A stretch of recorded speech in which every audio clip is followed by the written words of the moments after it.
कामाख्या मंदिर असम के Guwahati railway station से 10 किलोमीटर दूर नीलाचल पहाड़ी पर स्थित है। यह मंदिर देवी कामाख्या को समर्पित है। कामाख्या शक्तिपीठ 52 शक्तिपीठों में से एक है तथा ये सबसे पुराना शक्तिपीठ है।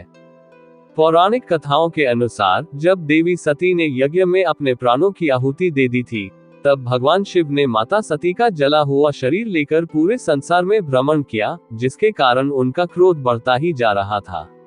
तब स्थिति को संभालने के लिए श्रीहरि ने अपने सुदर्शन चक्र से माता के पार्थिव के अंग काटना शुरू किया और धरती पर जिन 52 स्थानों पर देवी सती के श्रीअंग गिरे, वहीं पर 52 शक्तिपीठों की स्थापना हुई। माना जाता है कि नीलाचल पर्वत पर माता की योनि गिरी थी, जिसके कारण यहाँ कामाख्या देवी शक्तिपीठ की स्थापना हुई। ऐसी मान्यता है कि माता की योनि नीचे गिरकर एक विग्रह में परिवर्तित हो गई थी, जो आज भी मंदिर में विराजमान है और जिससे आज भी माता की वह प्रतिमा रजस्वला होती है। इस मंदिर के गर्भगृह में योनि के आकार का एक कुंड है, जिसमें से जल निकलता रहता है। ये योनि कुंड कहलाता है। ये योनि कुंड लाल कपड़े व फूलों से ढका रहता है। हर वर्ष जब माता रजस्वला होती हैं, तब यहाँ अंबुबाची मेले का आयोजन होता है। उन दिनों माता भगवती के मंदिर के द्वार स्वतः ही बंद हो जाते हैं। ये 3 दिन चलता है। उन 3 दिनों समस्त गुवाहाटी में ना तो कोई मंगल कार्य होता है, ना ही कोई मंदिर खुलता है। इसके बाद चौथे दिन कामाख्या देवी की मूर्ति को स्नान कराकर वैदिक अनुष्ठान आदि करके मंदिर को जनमानस के दर्शन हेतु पुनः खोल दिया जाता है। यह मंदिर अपने आप में एक अनोखा है। संपूर्ण जगत में ऐसा चमत्कार और ऐसी पूजा पद्धति कहीं और देखने को नहीं मिलती। अंबुबाची मेले के दौरान यहाँ बहुत ही अनोखा और चमत्कारिक प्रसाद भक्तों को मिलता है, जो है लाल रंग का गीला वस्त्र। बताया जाता है कि देवी के रजस्वला होने से पूर्व माता कामाख्या की प्रतिमा के आसपास सूखा सफेद कपड़ा बिछा दिया जाता है, लेकिन 3 दिन बाद जब कपाट खोले जाते हैं, तब यह वस्त्र माता की रज के कारण रक्त जैसे लाल हो जाते हैं और इस दिव्य प्रसादी वस्त्र को अंबुबाची वस्त्र कहा जाता है।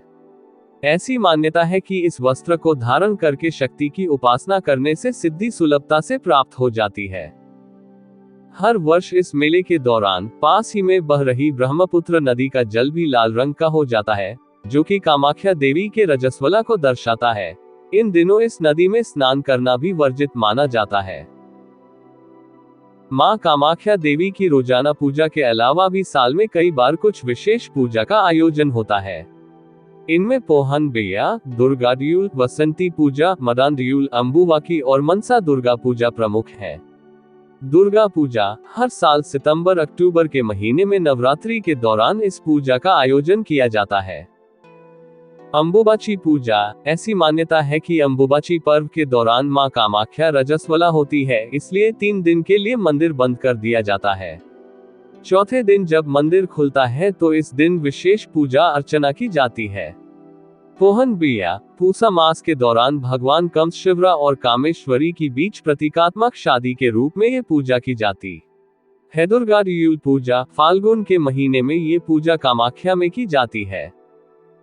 वसंती पूजा, ये पूजा चैत्र के महीने में कामाख्या मंदिर में आयोजित की जाती है। मदांड्यूल पूजा, चैत्र महीने में भगवान कामदेव और कामेश्वरा के लिए यह विशेष पूजा की जाती है। कामाख्या के शोधार्थी एवं प्राच्य विद्या विशेषज्ञ डॉक्टर दिवाकर शर्मा कहते हैं कि कामाख्या के बारे में किंवदंती है कि घमंड में चूर असुरराज नरकासुर एक दिन मां भगवती कामाख्या को अपनी पत्नी के रूप में पाने का दुराग्रह कर बैठा था। कामाख्या महामाया ने नरकासुर की मृत्यु को निकट मानकर उससे कहा कि यदि तुम इसी रात में नील पर्वत पर चारों तरफ पत्थरों के 4 सोपान पथों का निर्माण कर दो एवं कामाख्या मंदिर के साथ एक विश्राम गृह बनवा दो, तो मैं तुम्हारी इच्छानुसार पत्नी बन जाऊंगी और यदि तुम ऐसा न कर पाए तो तुम्हारी मौत निश्चित है। गर्भ में चूर असुर ने पथों के 4 सोपान प्रभात होने से पूर्व पूर्ण कर दिए और विश्राम कक्ष का निर्माण कर ही रहा था कि महामाया के एक मायावी कुक्कुट मुर्गे द्वारा रात्रि समाप्ति की सूचना दी गई, जिससे नरकासुर ने क्रोधित होकर मुर्गे का पीछा किया और ब्रह्मपुत्र के दूसरे छोर पर जाकर उसका वध कर डाला। ये स्थान आज भी कुक्टाचकी के नाम से विख्यात है। बाद में मां भगवती की माया से भगवान विष्णु ने नरकासुर असुर का वध कर दिया। कामाख्या के दर्शन से पूर्व महाभैरव उमानंद, जो कि गुवाहाटी शहर के निकट ब्रह्मपुत्र नदी के मध्य भाग में टापू के ऊपर स्थित है, का दर्शन करना आवश्यक है। इस टापू को मध्यांचल पर्वत के नाम से भी जाना जाता है, क्योंकि यहीं पर समाधिस्थ सदाशिव को कामदेव ने कामबाण मारकर आहत किया था और समाधि से जागृत होने पर सदाशिव ने उसे भस्म कर दिया था। इस पूरे मंदिर परिसर में कामाख्या देवी के मुख्य मंदिर के अलावा और भी कई मंदिर हैं। इनमें से अधिकतर मंदिर देवी के विभिन्न स्वरूपों के हैं। 5 मंदिर भगवान शिव के और 3 मंदिर भगवान विष्णु के हैं। यह मंदिर कई बार टूटा और बना है। आखिरी बार इसे 16वीं सदी में नष्ट किया गया था, जिसका पुनः निर्माण 17वीं सदी में राजा नर नारायण द्वारा किया गया।